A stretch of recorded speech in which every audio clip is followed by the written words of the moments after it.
আসসালামু আলাইকুম। আজকে বেগুন দিয়ে শুটকি রান্না করব। বেগুনগুলো আমি কেটে নিচ্ছি।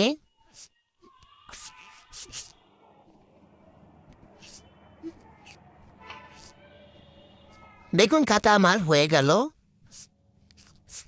এখন মাছগুলো কেটে নিব।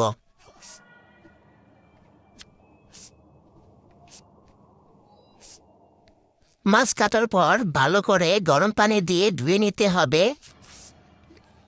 তারপর সব ধরনের মশলা দিয়ে মাছগুলো আমি ভালো করে ভেজে নিয়েছি। ভেজে নেওয়ার পর আমার সব মশলা তৈরি। এখন আমি বেগুনগুলো দিয়ে দিব। বেগুনগুলো ভালো করে সিদ্ধ করে নিতে হবে।